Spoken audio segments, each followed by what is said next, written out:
My name is Daanong Gyang. I am a filmmaker and also a cinematographer. What So let me exactly? Can we start again? Oh, sorry, let me start again. Okay. You can just pick a word.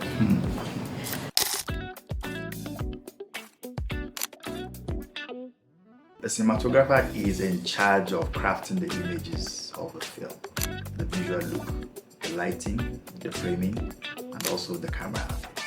So the cinematographer is the person that reads the script and understands it from a visual point of view.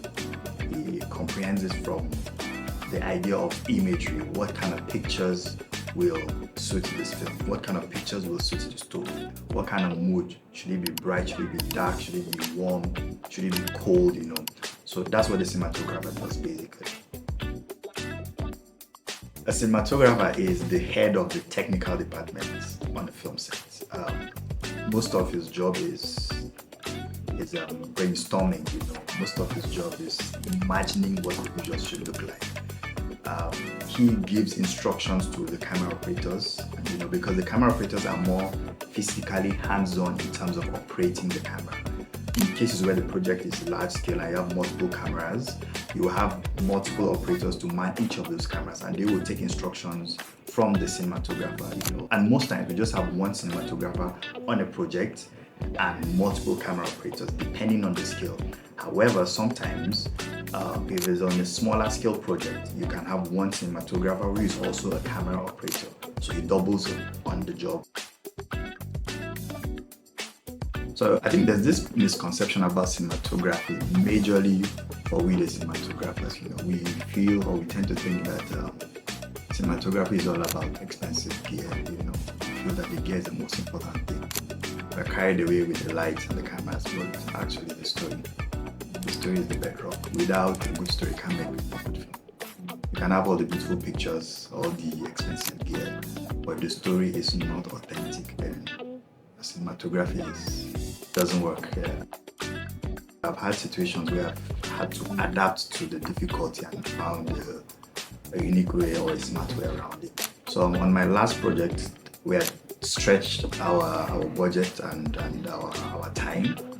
And towards that period, we had lost a couple of lights that went faulty and production wasn't able to replace them due to financial constraints.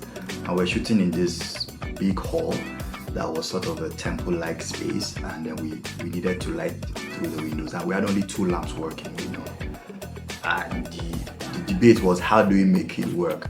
Well, thankfully, it was a scene that was in a temple, quite mystical, smoky, with contrast, and all of that, So what I actually did was prioritize 2 windows that were key to the blocking of the scene, and also we had kerosene lanterns that we used, and we put them in those dark spots, So it just put in a little illumination in those spaces, and it made the picture look beautiful.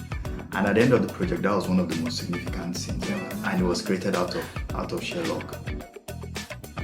I went to a TV school and there were lots of cameras around, but I was studying journalism. I wanted to become a broadcaster. I wanted to become the next series Toba.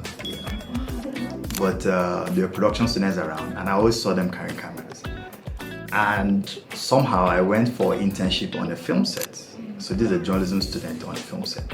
And I worked in the camera department, and I was so fascinated by the amount of detail at which my bosses then executed their job. So I was drawn to cinematography. And since then I worked on several projects as camera assistant. And that's how I rose through the ranks to become a cinematographer. I think my first one was Fourth Republic. I served as a second camera assistant. Being on that set for 3 weeks was a beautiful experience. It was a head start for me into proper production, and it also helped me to envision myself in future, trying to see that I'll put in the work and become like those other big filmmakers that I worked with on the project. And another project we did was Up Nepa. I was one of the camera operators for the documentary Up Nepa. Up Nepa was educative in the sense that it took me to places I've never been before. Had conversations about the power sector in Nigeria. Another interesting project was the Road to Power. We covered 2 teams, the Nigerian team and the Cameroonian team. We spent a couple of weeks with this team, with these basketballers. I'm interviewing them, getting to know their story and their process and how hard they've worked to get to the Basketball African League. Growth studios will always push you. They'll push you beyond your comfort zone. They'll put you in tight situations and you're expected to deliver. They'll challenge you. One of the challenging projects was the MTV Sugar Prep commercial. I was working closely with my senior guy, Mr. Shabako. It was the first time working with him as a director on a future project, and it was quite intense. It was a process of making beautiful pictures within a short period of time. We had just one day to shoot that commercial and we had to deliver on it. So the whole process of putting you in a tight spot, not an uncomfortable spot, but a place where it will challenge your creativity, your skill, and you're expected to deliver at top-notch quality. It's difficult to pick a favorite project that I've done for Growth because they all appeal to me, in different ways. Some of them is for the experience, some is for the beauty of the end product. Some other ones were quite educative, so it's difficult to pick the best projects. So first of all, if you want to become a cinematographer, you need to understand the importance of the story. Your cinematography services the story. The story doesn't service your pictures, right? So if you understand that, and it will guide you in all you do. And another thing is passion. I know passion is one of the overused words, but the truth is the road is long and it's not easy. And the only thing that will keep you going is how passionate you are about the craft. Another point is you need to find your tribe, because your tribe are the people that you keep working with. In this part of the world, a lot of people don't really employ strangers. I stand to be corrected, but I'll tell you that most of the people you will work with are your friends. So find a tribe, make sure you grow with the tribe. Everybody on the tribe keeps growing and improving their knowledge, and you enjoy working with them for forever. In cinematography, learning never stops.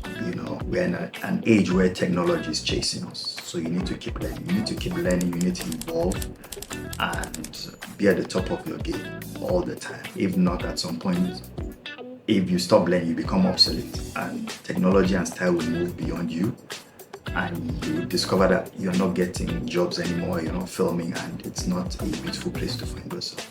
In our industry here, a lot of things will go wrong while you're shooting, and what counts is how you adapt and how you change your plan to suit the challenges that you come across while shooting.